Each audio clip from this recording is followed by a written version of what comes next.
You know who this is, right? It's the one and only Madlib, aka Otis Jackson Jr. To date, he's released 24 studio albums and 7 EPs under various monikers. From hip-hop to jazz and even electronic music, he is bold and brave, releasing whatever music he wants, regardless of what fans, record labels, or his peers expect from him. There's one album in particular that deserves some more attention.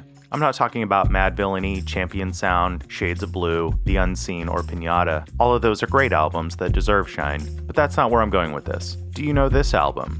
This is Sound Ancestors. This may be one of Madlib's most slept-on albums. Sure, it's got some good reviews, but I don't think people are embracing it as the modern classic that it is. Let me explain. Do you know this guy? This is Kieran Hebden. He makes music under the moniker Four Tet. Without him, we may not have the Sound Ancestors album. Referring to Hebden, Madlib said this: "He's more like a brother," and also describing him as my Teo. Then he quickly added, "I'm not saying I'm Miles." Hold on, we need to explain this comment. Do you know this guy? This is Teo Macero, who Madlib referenced. There's a good bio of him on Miles Davis's website. Staff producer at Columbia Records who first worked with Miles in 1959 and grew to a role of primary importance in editing and mixing Miles's recordings into final albums, even as the recording sessions became looser and more jam-oriented and spontaneous through the 1960s and into the 1970s. Pioneered use of studio techniques like looping and cut and paste that later became standard post-production approaches in hip-hop and popular music.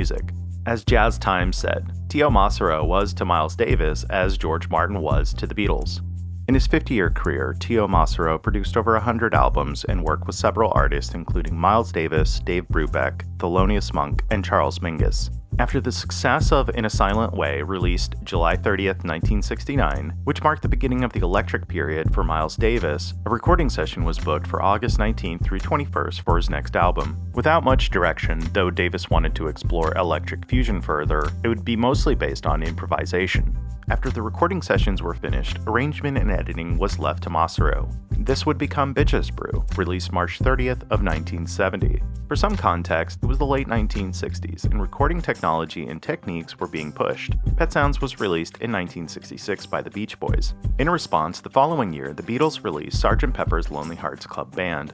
Both of these albums marked a new era in studio recording, where the studio itself was an instrument. Studio effects, tape loops, tape delays, and reverb chambers were integral to the music. And Teo Macero was in the right place at the right time, creating history and making some of the best albums ever made with his innovative techniques. Brew went on to win a Grammy for Best Large Jazz Ensemble Album. It peaked at number 35 on the US Billboard Top 200. In 1976, it was certified gold, and in 2003, it was certified platinum. Teo had become known for his innovations in editing and arrangement, turning good performances into classic records. Though Madlib was quick to add, "I'm not saying I'm Miles," he was making a connection between Macero and Hebden, who was credited on Sound Ancestors for editing, arrangements, and mastering. The story of the Sound Ancestors album started years ago. In 2001, Madlib and other members of the Stones Throw crew flew to London to DJ. Outside the club, Hebden introduced himself to Ethan Allipat, aka Egon, then general manager of Stones Throw Records. An introduction was made to Madlib, and they bonded over music and their love of collecting vinyl records. In 2005, Stones Throw released Mad Villainy remixes by Four Tet, where he made new beats over MF Doom's acapellas. His free jazz, deeply melodic, electroacoustic, IDM-style beats and arrangements were an adventurous pairing with Doom's cutthroat vocals. So he could bring it to you live in stereo. Panic. Madlib tells the story, "Me, Four Tet, and Floating Points, we'd always go to wine bars and just talk music. Kieran and I connected musically. He knows me like I know him. We talked about doing a record together for years before we did it." Hebden explained, "I was silently putting pressure on him because there isn't an equivalent of his classic records at the moment, which clearly had an impact on me and were sort of game changers. He could do something unique, like a really amazing instrumental hip-hop album that was more of a listening experience." Hebden wanted to create a big bold album that encompassed the spectrum of Madlib's work, including sample-based collages, hip-hop beats, solo jazz miniatures, all without the distraction of guest vocals. It would combine his numerous musical interests into a single collection, all under the Madlib moniker.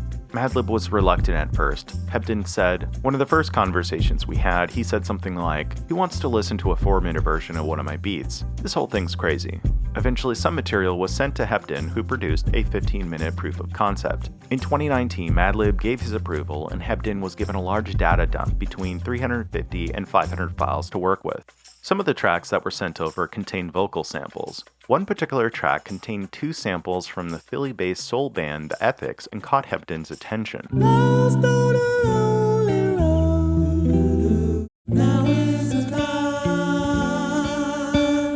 Hebden said that sort of changed the mood and the dynamic, so even though there was no featured vocalist, we have these sort of poppy singles with vocal hooks. That resulted in the song Road of the Lonely Ones. The song Dirt Knock has a similar vibe. It contains a sample from the Young Marble Giants song Searching for Mr. Right. Teaching myself to be.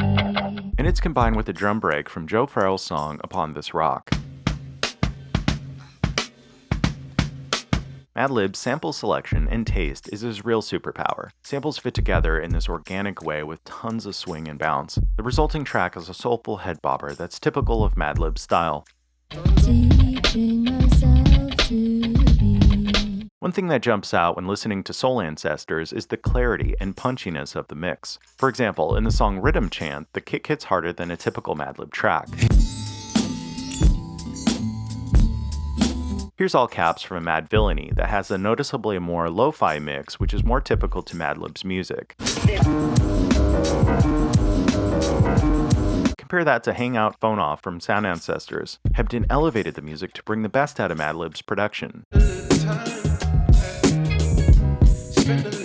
Regarding his contributions and the sonics of the album, Hebden said, "I wasn't looking at it being like, I want to stamp my sound onto his in any way." In another interview, he simply said, "I turned up the treble." Madlib rebutted. He added his mojo to it, and new instruments. Listening to Theme to Crabtree, pay attention to the upper frequency for chimes and other sounds. Listening to the original sample, Crabtree Music Volume 2 by MTK, those elements are missing. The album also features a Dilla Tribute, a 2-part song where Madlib channeled his late friend and collaborator, chopping up samples in a way that only Dilla could and evoking his spirit.